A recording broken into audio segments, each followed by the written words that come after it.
Okay, I'm back.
Hey everyone.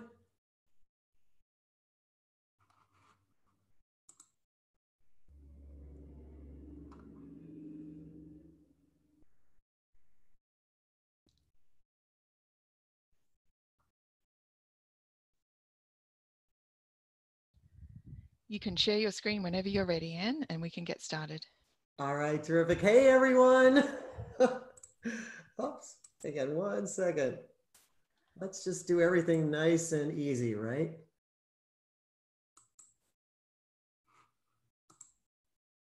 Catherine, I'm just double checking with you to make sure this is looking correctly. Yes, everything looks great. Excellent. Hey everyone, it's 12:30 Central Time. Okay, a little bit after. Thank you so much for coming to this presentation. I'm just excited to see how many people were here. And I hate not seeing everyone in person. So next best thing. So here's what I planned on doing. And I did some last minute modifications because I just kept thinking about all of you and what I would want to know about this. I know it says New Readers Press Online Learning, but I kind of want to just make this as practical as possible for everyone. So let's just go right ahead and start it and let you know exactly what I'm gonna, what we're going to be covering during this time. Okay, so what I want to do is start out, talk about some current research that has just been released that you'll be able to find on the New Readers Press website on what's been happening in the field right now with this COVID-19 issue that we're all dealing with.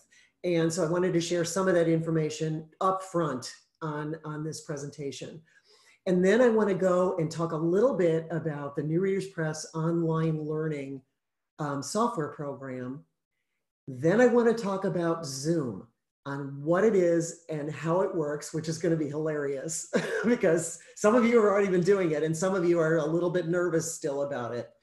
And then what I wanted to do is put those two things together and talk about instructional strategies using just these two items together.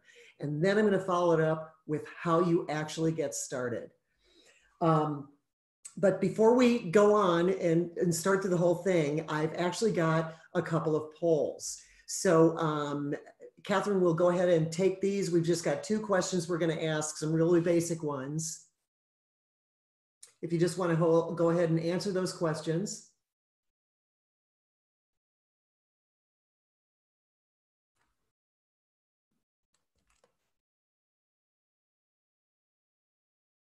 Oh, you guys are doing good.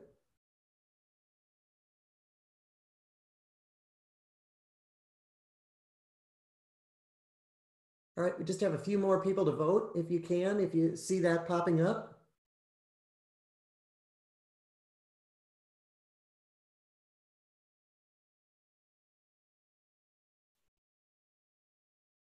Okay, all right. It looks like everybody can see the results now. So what we're looking at right now, I actually have a monitor behind a monitor, so that's where my polls are. So sorry that I'm looking goofy here. What I can see is that probably, you know, that 57% of you have actually started within the last 6 months. And then the 24% of you that have been doing this more than 6 months, when it gets to the Zoom stuff, it's probably not going to be super helpful for you. It's going to be very basic. And for those no, not yet, I'm really hoping this will help. Okay, so let's go ahead and go to the next poll. This one is just how comfortable are you with online instruction?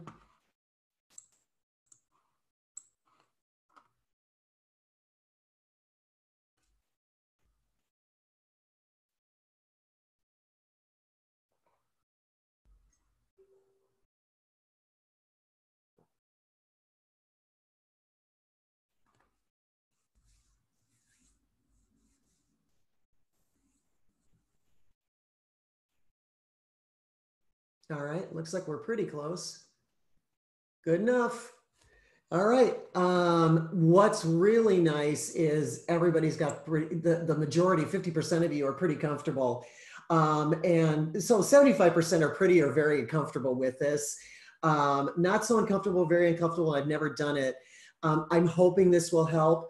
And then for those of you that, that said it pretty comfortable, I'm hoping this will be of use to you. I'm thinking it will, because I've added some extra features that I think that I started doing some research on recently that should probably really help. So actually I did this for the purposes of my presentation, so that I didn't, do too complex or too, something that was, that not necessary for you, but I wanted to make sure that I was talking to the right people at the right level. So thank you so much for doing those 2 polls. It was, will be helpful. So let's take a look at, it looks like I've got to do it this way. Hang on. There we go.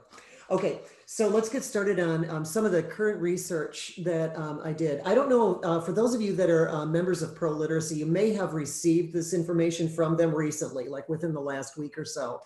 There was a report that was just completed by these 3 organizations together, and the authors are listed there.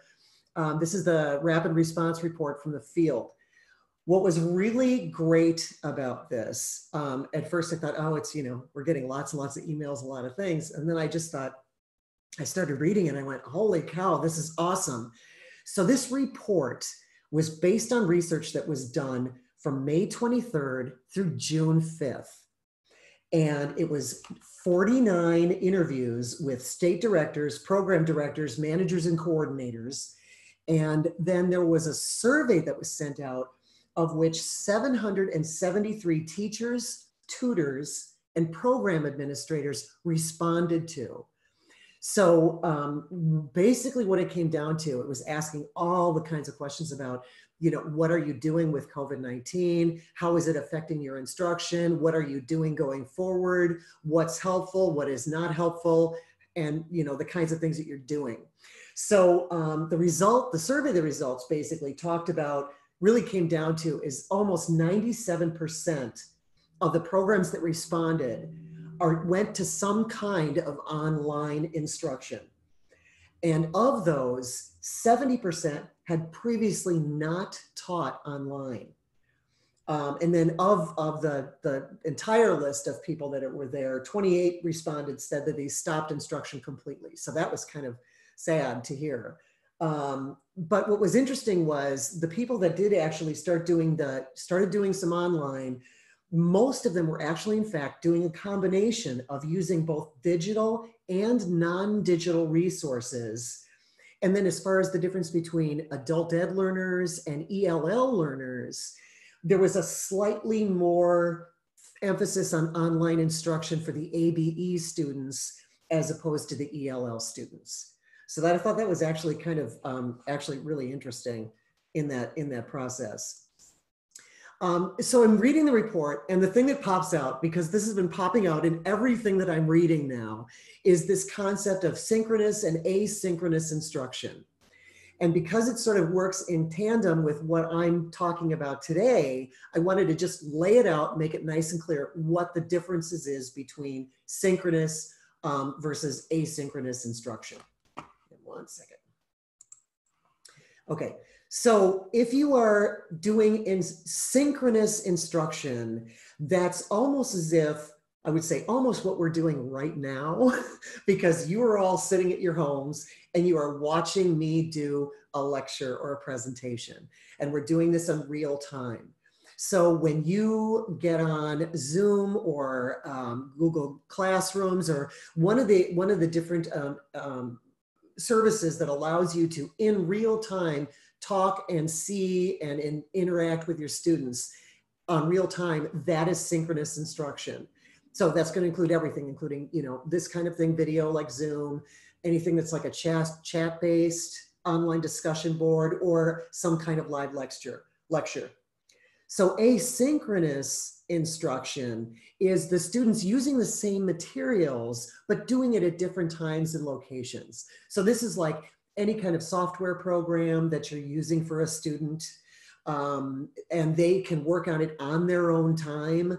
This could be postings on social media. So if you're posting something on your Facebook page for your students, they're not doing it on time. If they happen to have Facebook on, they might respond to it, but it's not really essentially live. But it's sort of working around a schedule, or if you've got a listing of a curriculum and your students are working through a curriculum, that would be asynchronous as well. So when it comes to adult basic ed, we want to be able to spread it out so there's a wide variety of getting at our students. So being able to utilize synchronous versus asynchronous instruction is going to be really important going forward. Okay, so the takeaways, and actually that's how they label it in the report, which is pretty cool. There's two things there was a lot of things that were listed, but I pulled out two items that I thought were actually pretty good. And I just quoted it right out of there, that use a variety of platforms to keep learners interested, or consistently use one platform or set of tools so learners can gain confidence and master them. So I'm going to just alter that just a little bit and say, it's also not just the learners, but for the instructors as well. Because we can't just automatically assume that everybody is going to get everything the first time they do it.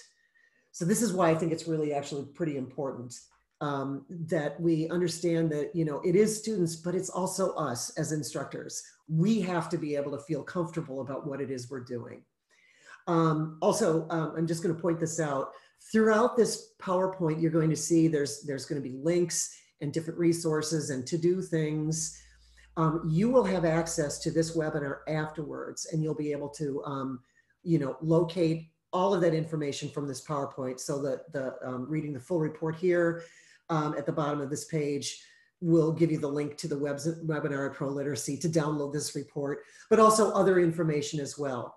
The other thing is I'll have a slide at the end with my email and my phone number, so you can always just contact me directly on any questions you may have.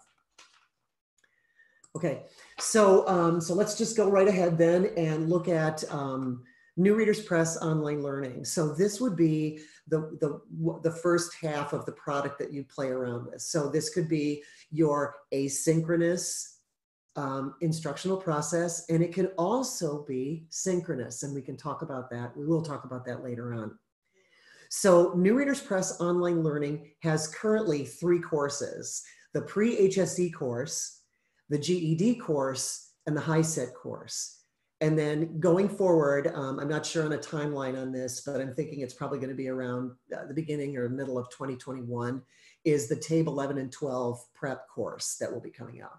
But for right now, we have these 3 courses. And for the purposes of this presentation, I'm going to focus on the pre-HSE course. So as you all know, pre-HSE is the pre-GED or pre-HiSET level of students. So reading at a 6th to 8th grade reading level. These students actually, when they come in to get their high school diploma, oftentimes they say, oh, you know, I want to do this and I want to get it done in, you know, a month or a week or a day. And what you find out once you actually do some testing with them, that they actually have some holes in their instruction and their content knowledge. The pre-HSE level really does a lot of that content building. And so that's the focus. I think it's always a good thing to have for just about everything for a student in this particular using this program. The content that is in the pre-HSE course online comes directly from the Core Skills book series by New Readers Press. So this is the pre-HSE Core Skills. Many of you actually are in fact using these print books with your students. Either they're not quite doing their GED yet, and they're just working at this and improving their reading levels and their content level areas. But this is, so what we did basically was took this content from these books and put it online. So it's a great way, if you're familiar with it, it's going to be a breeze for you to work it through, because it's literally laid out the same way as the books. Same units, same content areas, same lessons. Okay. So for the online learning program, as I said, the reading has, you'll see there are 4 subject areas. There's going to be reading and writing, math, science, and social studies. So the students could go in and study on any one of these. If the things that are the same and the things that are different between the print and the software, What they have in common is this first item that's listed here. So as under basic features, you see pre and post tests and unit reviews. So for every subject area, there's going to pre-test and a post-test. And then there's, 5 to 6 units in each subject area. And each one of those units has a unit review, which is also an assessment. Then when you start getting to the software program, then the program or the instruction then is enhanced using these additional features. So there's a way to set goals for the students.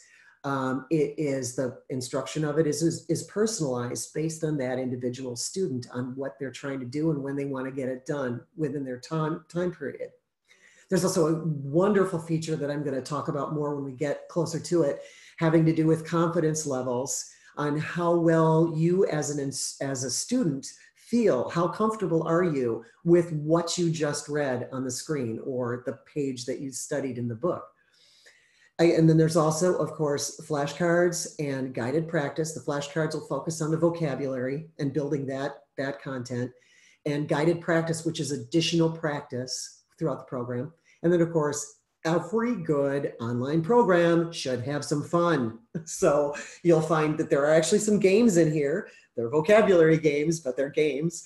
And then the achievement badges, which totally just cracked me up. Whoever thought up the titles of some of these achievement badges was really someone who I probably knew in my previous life. So, and then for the pre-HSE students, we have audio now on this program. So you can actually have the lessons read to you, which is a wonderful feature if a student needs it.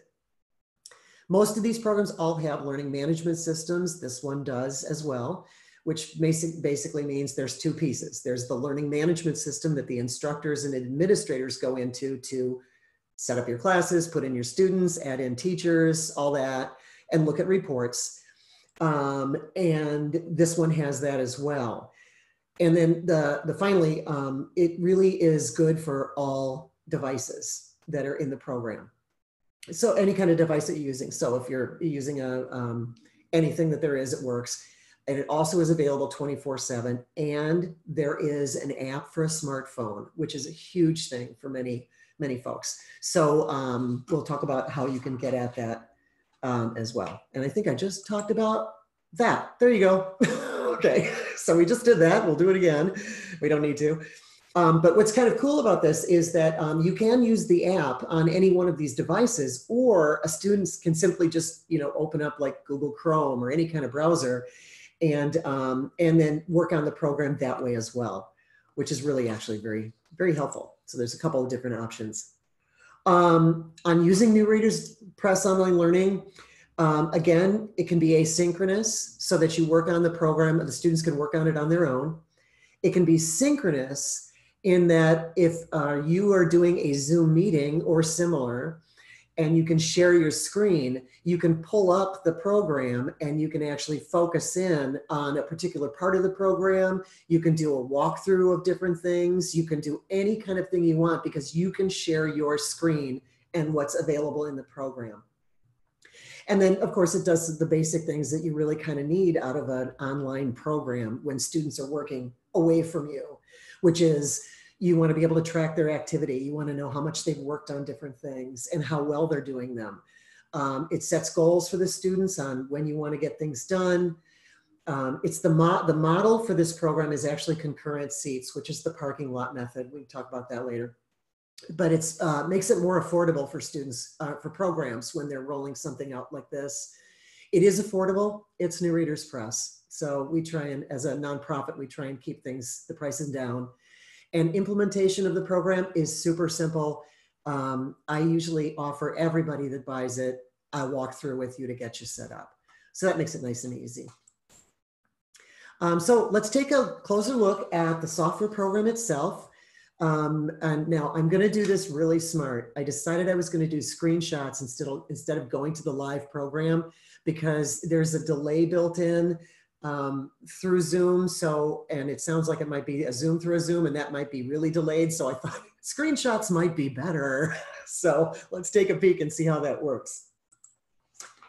When you log in to the program for the first time, this is where you go, or actually every time you go in, this is where you go. I just grabbed a piece of the screen in the upper right-hand corner where you can see there's a login button right here. And to the right of it in white, you can see the redeem voucher.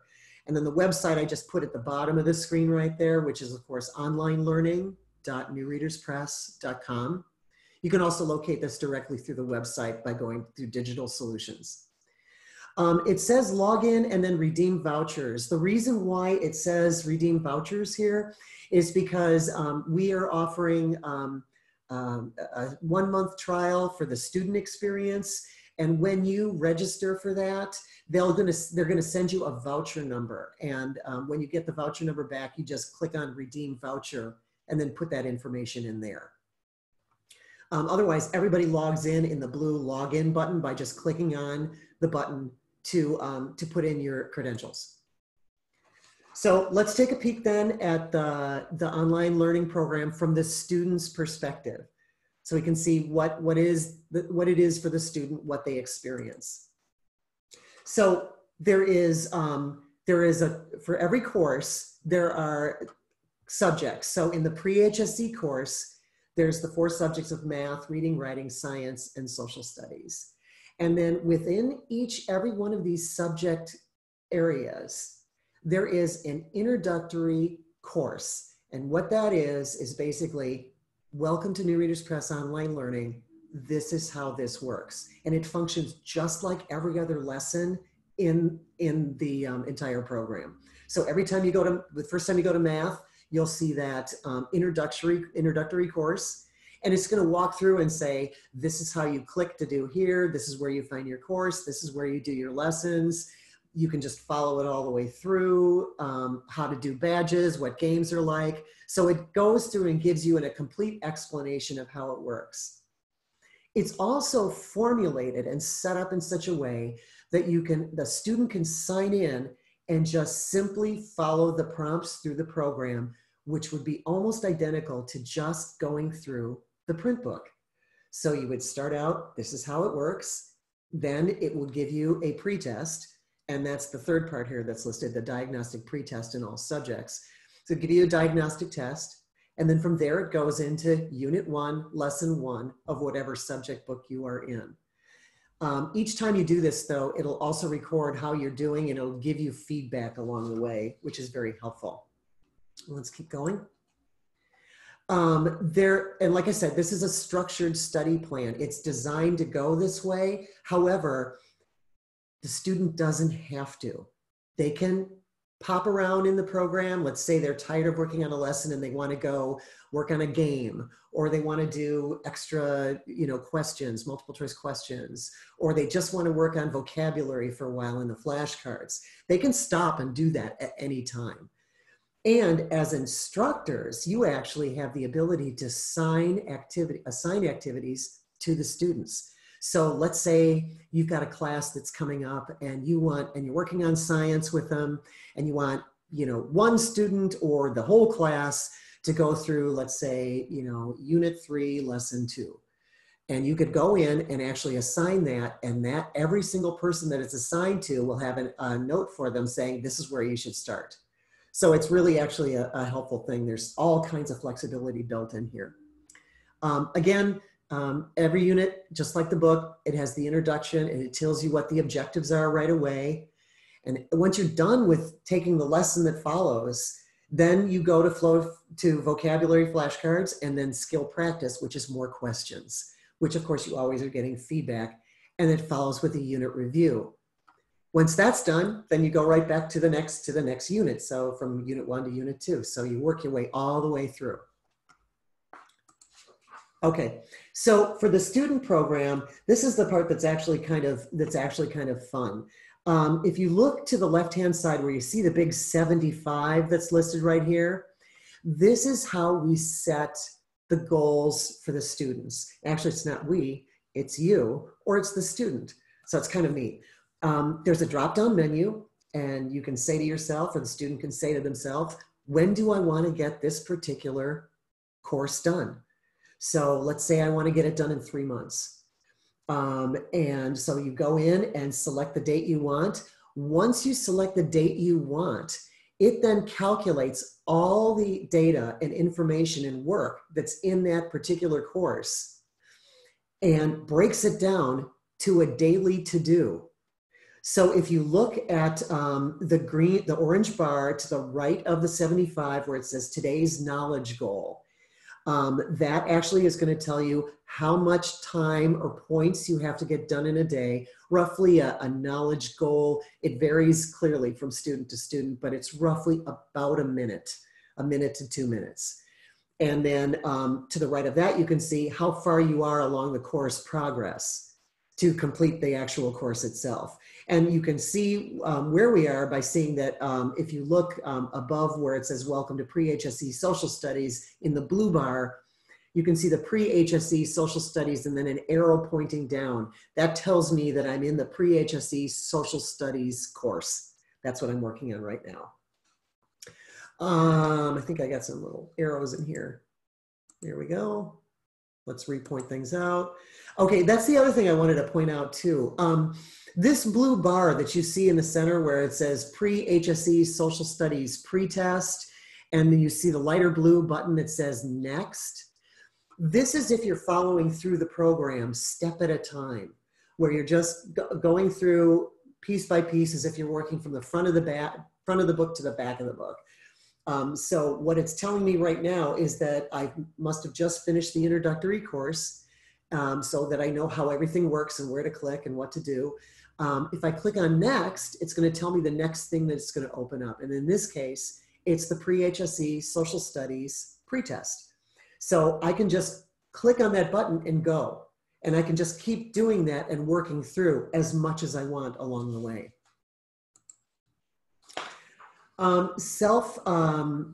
Self-assessment. When I first started playing around with this software program, I got a little annoyed by this. I told a few people this because it's kind of sad.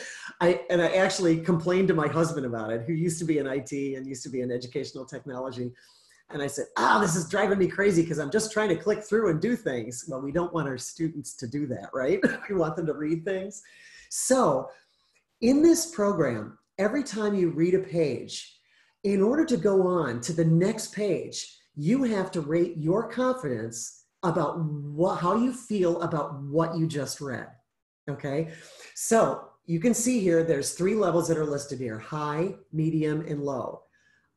Here's my definition of how this works. High means I get it, I don't need to read it again, I heard you twice the first time. Okay, so you can just say, done. I don't need to look at it. I'm perfectly capable to understand this. Medium is, I'm kind of falling on the fence.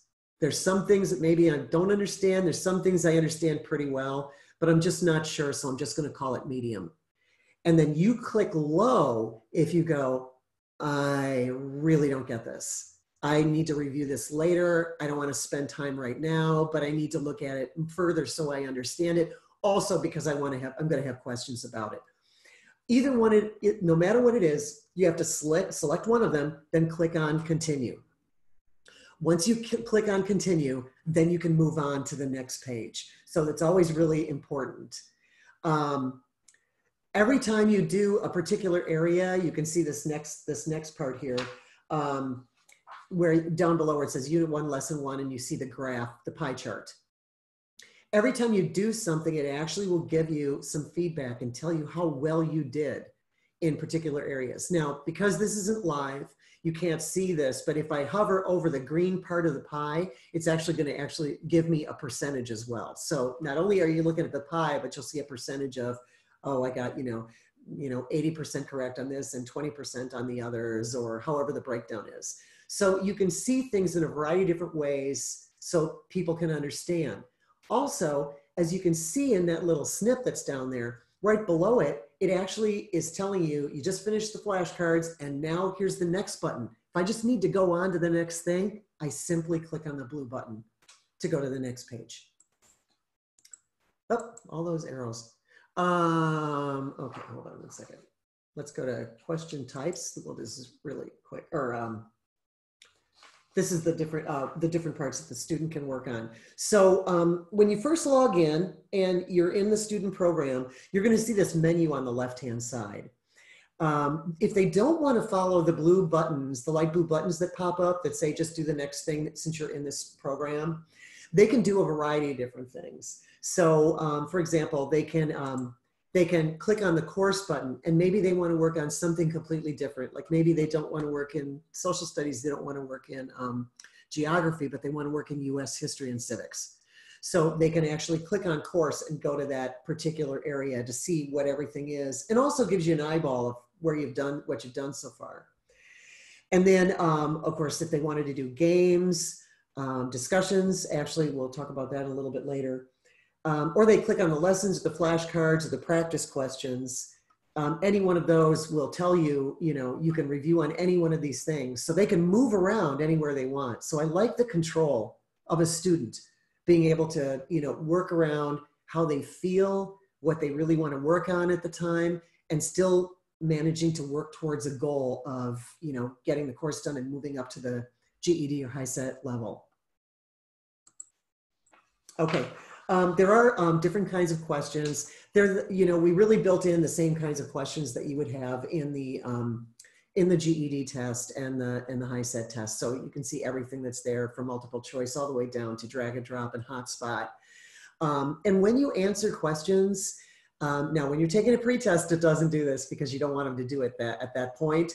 But everywhere else, it actually is going to give you feedback on your questions. So if you are answering questions in a practice question and you get it wrong, it's going to give you feedback right away. It's going to tell you what, that you got that wrong, what the right answer is, and the explanation as to why the right answer is the right answer. So that actually would be really, really, really helpful.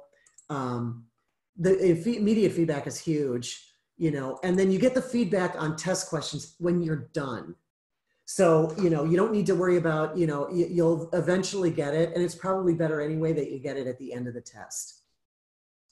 Let's go to the next one. Okay, so here we are. This is just a snippet from the books. I mean, actually from the software, but it's identical that's on the books. The only difference is we've sort of made active some features that are in the book. So skill tips pop out throughout the core skills certain books.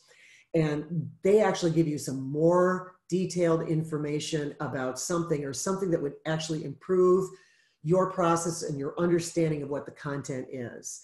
So these are just something that you can actually click on and open and hide when you don't want to look at them as well. It's also another way of calling it is guided practice. If there isn't an instructor right there giving you the feedback or answering a question, there are some skill tips that'll pop up for the students to help them along the way. Okay, the customizable flashcards. Flashcards are kind of fun, and customizable, what that means is you can actually you can add words and create new vocabulary lessons, but it actually focuses on the vocabulary that's built into the program itself. So it's vocabulary that's emphasized throughout the core skills books. In this case, basically you see you see what the vocabulary word is, and then you go, okay, do I know what its setting is? It's a time and place in which a story takes place. Yeah, that's it, I know it. And then I click on it, and then the definition will pop up, and then to move on, I have to make a decision. Did I get it right? No, partly, or yes. This part's important because if you say yes and you have it set in adaptive mode, you will not see that word as many times again as you will the ones that you say no or partly. And that's kind of an important thing because the more times a student interacts with a vocabulary word, the better, and the better chance of them being able to retain the information and apply it as appropriate. So that's actually kind of a cool little feature, and it drives the student every single time when they're done with the lesson. So that's always, very, very good. It's good that a program is sort of student-centric, so that it has some features and things that you can do that maybe you might be able to do in a print material. Maybe we don't want them to do it in a print material, but you can do it in the software program and there's no damage. Like taking notes, if a student wants to take notes on a particular thing, they have features for doing that. You can see actually under the word noun, you can see there's some things that have been highlighted, and this student has in fact highlighted some things they thought were important. And it will stay there as long as they want to keep it there. They can unhighlight it at any time if they want, once they maybe understand it or it's not as important to them anymore. They can copy and paste information, and they can also create bookmarks so that they can quickly go back to a particular page where maybe they had trouble or thought was important, or something they wanted to ask their instructor about. So that actually makes it a little bit helpful. There is a calculator that's available for the students. There's a couple different kinds of calculators. There's a scientific one and a basic one. And that's always a good thing. In some cases, you don't really need a scientific calculator. You just need something simple to get something done. Yeah, oh, and also there's the periodic tables are there. I think there's a sketch pad as well that's available. Oh, and there's that nice yellow arrow telling you where it is. Okay, so remember earlier I was talking about that when you take a test and it gives you the results, this actually gives you a screenshot of what it looks like when you're done doing a section of practice questions. And it looks almost exactly the same as if you're taking a test and you wanted to see the results. So you can easily look and see when you're done, here's the entire list. These are the questions, and you can see the ones that you got wrong are red with the X in the middle, and the one you got right are green with the check in the center. Let's say, so we just did a test and I'm like, oh, I wish I'd done better. 67% isn't so great. So what I want to do now is go through and review that question in more detail. And if you can see on the right-hand side, you can click on that link of review for question number 1, and it'll pull up the question for you. So you can revisit it and then do a walkthrough. This would be really, really helpful if a student took a test, like at a unit review, and a student, you could, share the screen and take a look and see what, a student is doing. And then you can actually walk through, okay, so this is the answer you chose. Tell me what your thinking was when you chose that answer. Maybe if it was wrong, and then kind of walk through that process of how would that be right? How would that make, how would you find the right answer? What could you correct in your head to get to the right answer? Or did I just guess? Because, there's always that. So, but I wanted you to get you a list. So it's nice and easy to do a quick review, where it's hard to do it when you're online and, someone's got a book someplace. This way you can actually see it and share the information and still do that sort of instructional interaction that's imperative for a student to be successful. All right. Okay. There is an option for when a student takes a unit test or a test at the end to reset the test. There are occasions when you want to be able to do that. I just frankly got to tell you, I'm not a huge fan of it.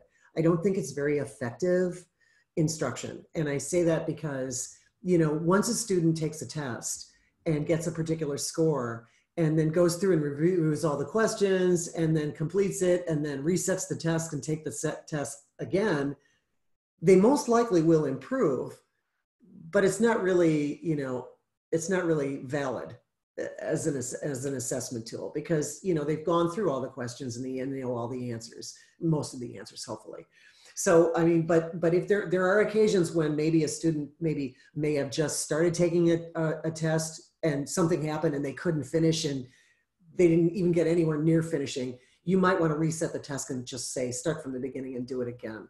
So that the option is there is actually very helpful. And then this one is really kind of good. When you're actually when you're looking at whatever the unit is that you're working on, it's always going to tell you where you're at and what it looks like. So remember earlier when we were talking about the competence levels, this is where you can actually see it. So I'm looking at, this is more of in a general way because we're reviewing the lessons in general. And you can dive down and look to specifics to see where you had trouble. But you can see by looking at this that for lesson 1, geography and geographic tools, this student is nearly ready, which means they're pretty close. They probably need some more work to do and some review, but they're not quite ready to advance to, let's say, lesson 2 or, to the next unit even. So it's always important to go back and, be able to do a quick eyeball and see, how are you feeling comfortable? Are you doing okay? And this will give you some where your strengths and weaknesses are. And that's really actually very helpful. Also, the green bar, it'll show you along the way here how far you are along the process. Up above on the knowledge goals, you can see this crazy person was working a whole lot of work on one day and did way more knowledge points in one day than they needed to, but maybe they weren't going to work on the program for a couple of days. So good for them. So anyway, I wanted to give you an eyeball of what that looks like. Okay, so Catherine, what I'm going to do is I'm just putting quickly a slide that says questions in case anybody has questions at this point.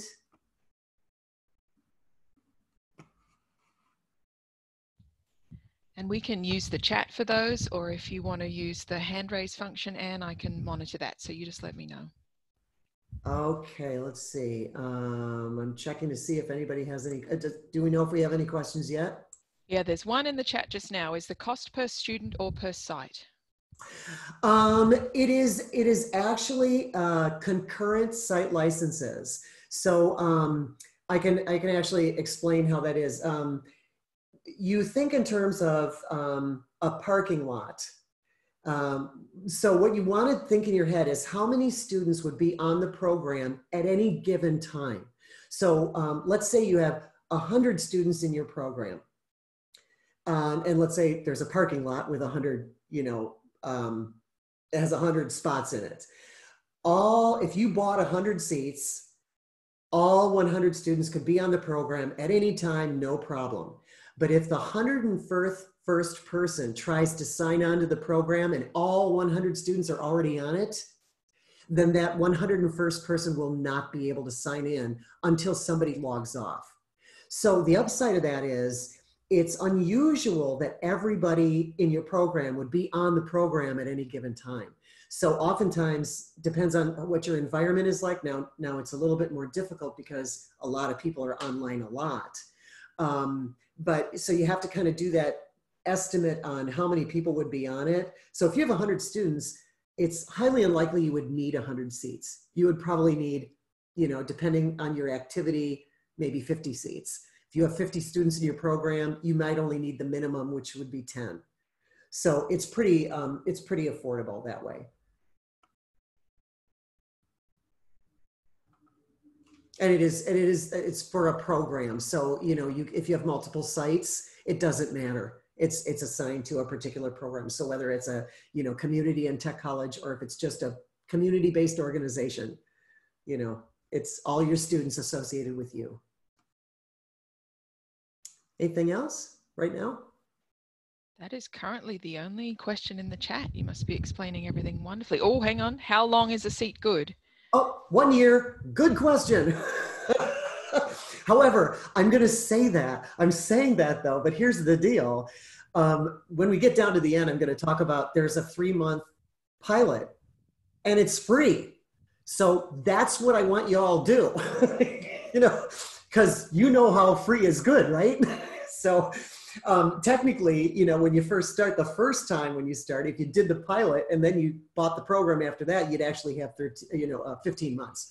So that's kind of cool. We talk about that at the very end though. Thanks. You have another question. Once purchased, can the program purchase more seats? Yes. How's that? Hi, Rosa Maria. I love her. Okay, we good?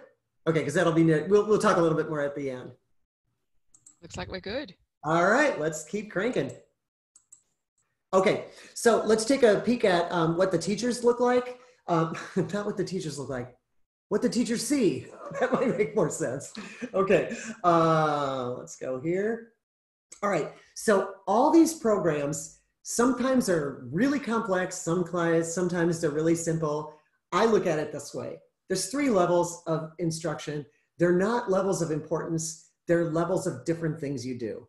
So for an instructor level, this is, if you have access as an instructor, you have the ability to access all the course content. So you could actually go into the program as a student, the student program, and see everything a student would see. You can create customized curriculum for your students, and you have data and reports for your own classroom and your students. And of course, let's say if you got a program where, let's say I'm your social studies teacher and Catherine is the science teacher. We can actually share the same students, but I can't see what she's doing in science. I can see what she's doing in social studies in my class. So, there's some sharing there. So as an instructor, you only see your own students and your own reporting for your students, and then create the curriculum, anything special you want to do for your classes. As an administrator, you're the person who actually who sets up the classes, puts in any additional instructors, and puts the students into the program for one or multiple locations. So there's a variety of different ways that you can actually, do that. And then supervisory is the person who actually doesn't really set up any classes or put in students or anything. That's the person that has access to all of the data. So they can run all kinds of reports, whether it's just a single organization or multiple locations within one organization, like a multi-site tech college or community college. That's how that would work. For the purposes of this presentation, and actually for those of you who are interested or thinking about that you might want to do the three-month free pilot, always sign up for both instructor and administrator, because when you do that, that gives you the access to do everything you need to do in the program. You don't really need supervisory. I usually click it for you just in case, but for the most part, giving you access, administrator is the person that puts in the students, sets up the classes, and put in instructors. So that's where you want to probably go. And then this is when you first sign in, and what you do is you actually fall in, and this is the dashboard that you would look at as an instructor. So I'm going to actually point out a couple of different things, but just look quickly, and then we'll go into some detail with others, but not too much because this part gets boring, right? So this is my course. This is Anne's Demo Institute. And I actually have 3 classes set up right now. And God love my niece, who's 17 years old, who I am paying a little stipend to go in and be a student on my account so I can get some data in there. So when we do any kind of training, I can actually show you what live data looks like. So that's kind of fun. But on the left-hand side, you can see quickly what you can do at this point. You can see that there's the contract is this for the course. So it basically says you have this course, your contract is this course. And then how many classes are set up, you can actually, I'm highlighted here, so you can see all 3 of my classes set up. There's 2 instructors that are attached to this program. There's 15 students that are in all 3 of those classes, and there's 1 administrator. The other things you can do at this point is, because I'm under classes, this is where you go to actually click on the blue button on the right that says new classes. That's one thing I can do since I'm under classes. But if I want to just look at the student program at some point, I need to make an assignment or I want to do something, I just want to look at it in more detail, like what's this lesson all about? I go to just to the right of the words online learning and the blue bar where it says my courses. If you click and do the drop-down menu, and I'll show you that in a minute, you can see all of the courses and you just can click on it and boom, you go right into the student program, which is very cool. And then messaging between you and your students back and forth comes through here. Any messages you want to send out to all of your students or all of your classes can happen here in this sort of inter-program email. It doesn't go out of the program, it's just within. And then the drop-down menu over here is going to get you to the reporting dashboard. And it's also another way to be able to get to the study part. And it's also where you log off. So let's take a peek, a little bit more details. Again, we just kind of went through this, so we can just make it pretty clear here. Instructors have, when you put people into the program, I usually say, log them as an instructor if you think even remotely they're going to teach or be involved with a class. And then you add on administrative rights on top of it. If you start high up and go down, weirdly enough, it doesn't work as well. So I always say, if you even remotely might have a chance that you might be an instructor, go ahead and put it in, and then give the admin rights to that person as well. You can then put in students. It's super simple to do. And then creating a class, you create the class and then you populate it with your students, populate it with the teacher, and boom, you're done. Seriously, this is like this whole program, this whole process is just amazingly simple. Okay, so a little bit more detail on the dashboard. This is actually when you down on the upper right-hand corner where you can see the little person and the down arrow. If you click on that, it's that right below it is what you see. So you can click on study to go to the student program to see what it looks like, to run any reports or see details of what students are doing under the reporting dashboard. The reporting dashboard is actually highlighted right below it, where you see reporting dashboard. It says tools, curriculums, analytics. That gives you the student reports and the class reports. The curriculums, that's where you can actually go in and make assignments for students to actually work in the program. So if you just want them to work on a lesson or you want them to do some particular thing, you can actually assign it to one or many different students. Or you can just hands off and just say, just keep touching base with them and then share the screen with them every once in a while when they're going in the program. Let's go on to the next. Oh, arrow, sorry about that. There we go. All right, so here's the drop-down menu just to visually see what you can see what it looks like here. If I clicked on the My Courses, I wanted you to see what my drop-down menu is. Now, this is Anne's demo account. So I actually have access to the pre-HSE course, the GED course, the HiSET course. So I have all of them, so you can see they're all listed here. The pre-HSE social studies is showing up on the top, and that's because that's the last time I was in it. So it's showing me quickly where I've been in there. So I just wanted you to see a visual of what that looked like. This is the part where you as an instructor can actually go through and select or create your own curriculum. So I'm talking about you can do assignments to students. This is the format to make it happen, and it is so easy. Once you know what you want to assign, once you go to the assign tasks, you simply say, okay, I want to do unit 1 introduction. All I have to do is click on to the right-hand side of it, the plus mark, and it automatically moves it to the right-hand side under tasks assigned to. And it can either be to one person or everyone in your class, any way you want to. So this part is so simple. If you really want to do something specific with a single person or with multiple students, this is a great way to do it.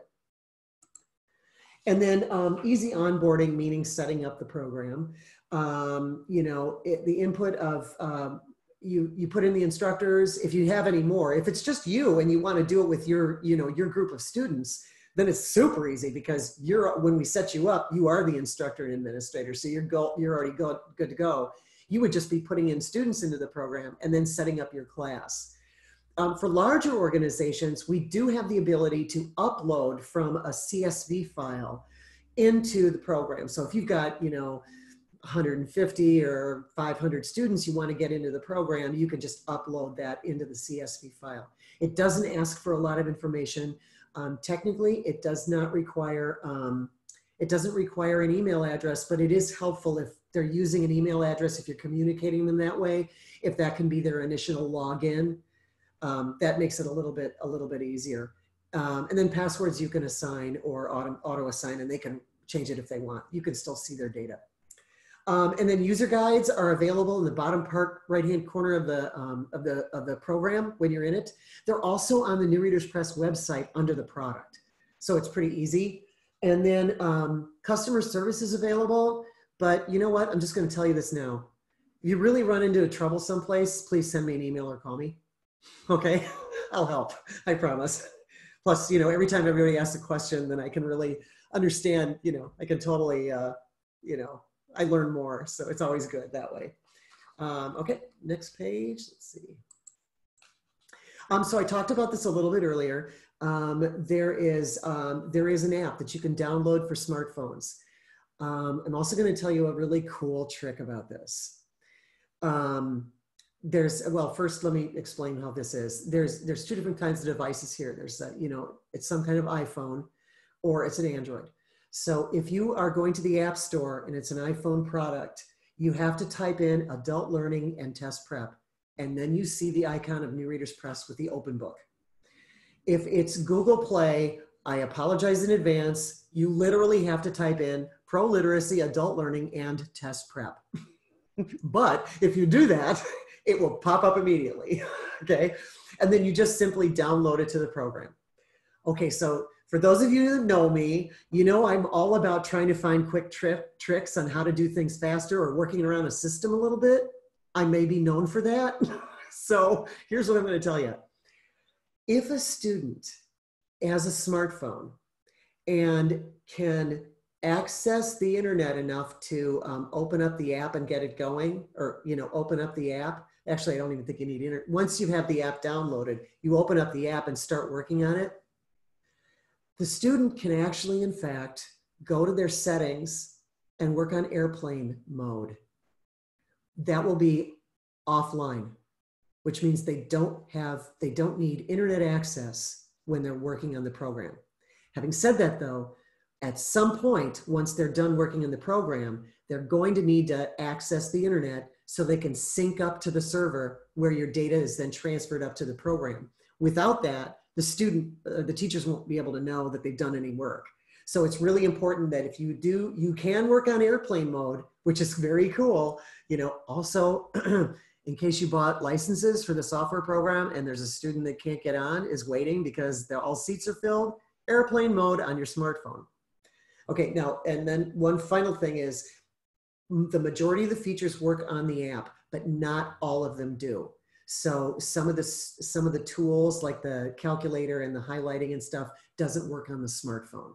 And there's a few other things too. I've got a document that New Readers Press is putting up on the website to delineate what those two differences are.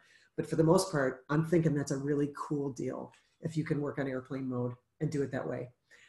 So you have this information here. If you don't want to write it down and you just want to find out, hey, how do you download that app? Just send me an email and I'll tell you. I've got directions ready to go. Do we need to do questions right now, Catherine? Yeah, I have a couple. Excellent. We had one that was asking how to sign up for the pilot program. Email me. It's that easy.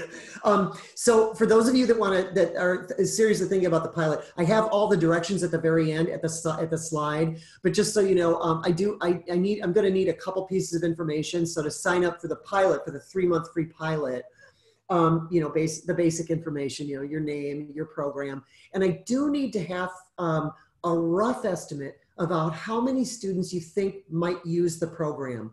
And I ask that because what I usually do when I set up someone's pilot is I shoot high on the number of seats. So if you say, oh, I only have 10 students, I might set it up for 15 just in case, someone drops out, someone else comes in, or you got more people are interested. I just want you to not run into a wall during the pilot period. And I just dropped Anne's email address into the chat. So if you need that to get in touch with her, just copy it from the chat window right now. Perfect. We also had a question about cost. How much does the program cost? Sure. So it's right now it's running for 10 concurrent seats, which is the minimum you buy in, is $900. Having said that though, and I'll let you guys do the math, but I could probably do it easily. But there is a promotion going on for New Readers Press Online Learning for 10% off that product. So if I'm not mistaken, I think that brings it down to $810. So the 10% off is for this month, but I've been doing this for a long time. So, and here's another Anne's favorite workaround. If you're working on it and it's still August where the promotion is going on, and it's near the end of the month and you're going, I'm kind of digging this, I think I might just want to buy it. So then what you're going to do is email me and I'm going to get you a quote that'll capture that discount for you. And that quote will be good for 60 days. Okay. So, take advantage of discounts wherever you can.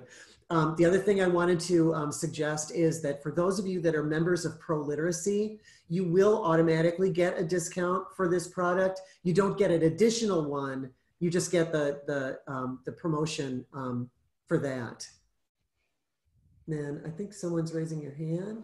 There was one question. Someone's trying to sign in on the app right now, the New Readers Press app, and saying it doesn't have a new account option. Is there some workaround or some troubleshooting? No new account option on the New Readers Press app. Yeah, well, you can download the app, but you have to be able to log in. So do you have to make that account on the New Readers Press website? Is that Yes. what you need to do? Okay, so new accounts on the website, then you download the app and right. Yeah, you have to activate the student. It's information you would send directly to the students once you've got the pilot set up or you've purchased the program. Did we get that? Is that it? I think so. I'm watching the chat. There's oh yes, no, I think we're good at the moment. Excellent. Okay, let's go. We're getting there, I swear. How am I doing? We're good.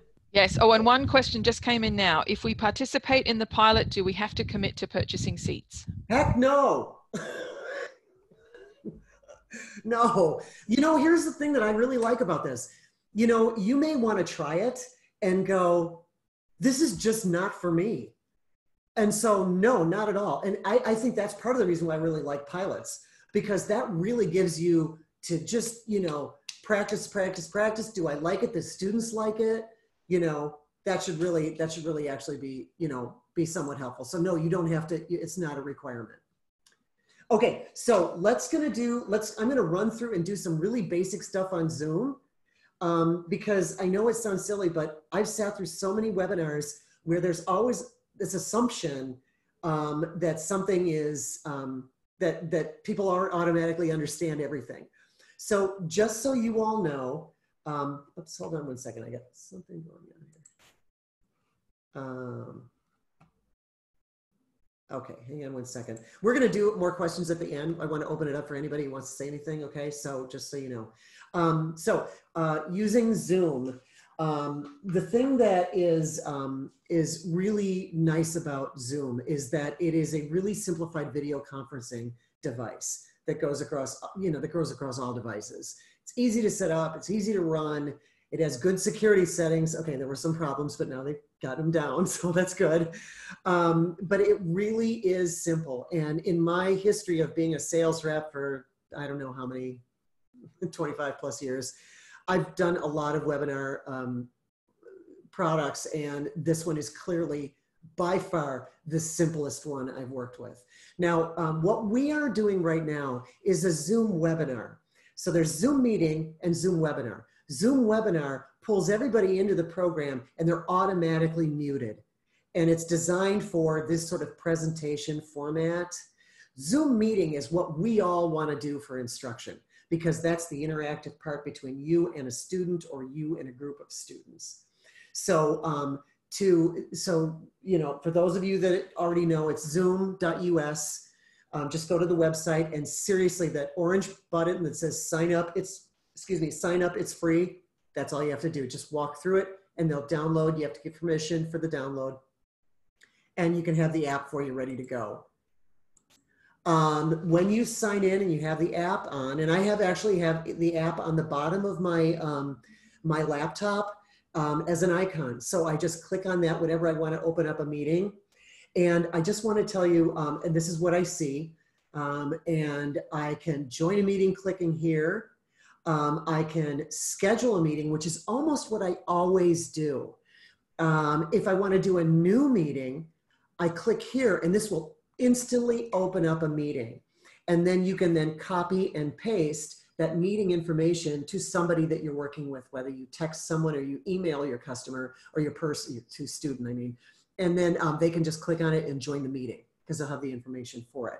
But for my purposes, I almost always schedule things. Even if it's going to be like in 15 minutes, I still want to schedule it, because when I do that, this form pops up. And it starts out and it pre-fills this information of Ann Beeson Zoom meeting, my start day, what the time is, and I can just adjust whatever it is. If you're using the free version of Zoom, your meetings will be 40 minutes only or less. You can't go to 40 minutes. I know I've played with this and I'm sure some of you have too. If you do the free one and you're at 40 minutes, it's gonna shut off. So if you still need to go on, you're gonna need to reschedule another meeting or start another meeting, which you certainly can do. If you can get around it, it's a great idea using the free one. I have one from New Readers Press that they've given me. And then I actually bought a personal one because I've got friends from high school who we like to talk every week. And on Sunday, for an hour, we're talking with each other on Zoom. And so I thought I better not do that on the business one. I better buy one. So, and we always talk more than 40 minutes. So, but anyway, so you set your duration for the free one, it'll be 40. Meeting ID will preset for automatically here. I've X'd out my password here for mine, but you want to require a meeting password and then, allow people in once that happens. For video, you want to say yes on the host and the participants, and then you can control that when you're signing in or signing out. So, so I'm not sure if you can actually see me at this point. I can see myself and I can see Catherine, a picture of Literacy Texas, but I know Catherine's on the line. And she can turn off her video. She doesn't need to be on. It pre-fills on telephone and computer audio. That's fine, because then you can choose whatever you want to do. I have it go to my Outlook because then it automatically gives an activity for me on my calendar. And I literally then click schedule and that's it. There's nothing else you have to do. So the pre-fill stuff is actually pretty good. What I did right here was I just went to the website and clicked on the Zoom Help Center because I wanted to give you an idea of the amount of information that's actually super easy to walk through. So I can give you some basic information, but you'll want to revisit it and in different places, and going through Zoom's, their Help Center is really excellent. Their FAQs are simple to work through and they have good pictures and there's also webinars that you can review, ones that are live coming up, and there's also ones that are pre-recorded that you can just review. Let's see. Okay, so sharing a screen. It would have been cool if I could have done sharing a screen within a sharing a screen within a sharing screen, but we can't do that. So I just did a picture so you can kind of see what it is. So this is a picture of, this is actually the background. This is my, I was in a Zoom meeting, and what I want to do, you can see the activities in the very bottom, the green button where it says share screen. I've clicked on that button and then did a snapshot of what the screen looks like when I do that. At this point, what I was wanting to do was, okay, I've got a meeting set up and I want to share New Readers Press online learning with my students so that that's what you're looking at. So I found there's a number of options, and all I have to do here is I can see that I can see myself with a screen and a picture of myself. To the right of that, I see whiteboard, then the iPhone and the iPad if I want to share that. There's other things. There's my PowerPoint. There's my snipping tool where I took a picture of this. And then on the right here on the far right, it says ProLiteracy, Google Chrome. This is my browser up, where it's the login page for New Readers Press Online Learning. So all I do is click on that button, then I click on the button that says share, and that's all I do. Now, okay, so I'm talking about the online learning product and blah, blah, blah, but you can share videos, YouTube, anything you want to share. But here's my recommendation. Bottom left-hand corner, if you've got a video you want to show to your students, make sure you click on the button in the bottom left-hand corner that says share computer sound. Without that, no one can hear anything that's coming out of the computer that's coming out of your computer. So if you're playing the video and you're hearing it fine, if you don't click share computer sound, none of your attendees will actually be able to hear it, and your students won't be able to hear it. So make sure to do that. Okay, let's go on. Okay, so you like these screenshots? Okay, on a Zoom meeting, you'll see this authentication or security little icon that's the upper left-hand corner that's green. If you click on that button, this is what you're going to see. There's a variety of different things that you can control in your settings. So this is where you want to go to do some kind of changes to your settings. if you want to look at some of your statistics, whatever it is. It just so happens that I've highlighted virtual background. Now, some of my crazy friends have come up with some insane ideas. But, and right now, this is a real background. This is my office. But you can change the background in any way. Now, you have to walk through a couple steps. You might have to download a green screen. You know, it's like the meteorologists on TV. You have to have a green screen behind them to see the weather map behind them. You'd have to do that too, and it's a simple walkthrough. But just to give you an idea, here's an example of one teacher who set up her, her background that looks like a cartoon classroom that's on fire. So I thought that was actually rather entertaining, and I hope you did too. So let's go on to the next. I just want to go to this next part because I think this is important. And these details you can get. For YouTube videos, I did a lot of these. Some are excellent, some are crap. But using Zoom for instruction or using Zoom for online learning is a great search in YouTube. This one, 7 tips for Zoom sharing screens. Super simple, great information. Here are more resources as well. A lot of these are straight from Zoom, but remember, sign up for free is there. I'm going fast because there's really important stuff that I want you to see quickly, and I know that you can get back at this to look at it. Okay, so getting started. This is what you need to do. If you want it, the 1-month trial on the student program, you don't need to run it for a whole month. You can run it for a day or a half an hour and figure out whether or not it's going to work for you. For the online, then you want to do the 3-month pilot because that's free. And then if you haven't already, set up a Zoom free account that'll run 40 minutes each time you do a session. To get started, you do the 1-month trial. We talked about that already. If you don't want to do that, you just want to go to the 3-month pilot, just contact me by email. And then, you know, tell me how many students and information about your program, and we're golden. If you like it all, if it's all good, at the end of 90 days, we can talk about, you know, the purchase of it.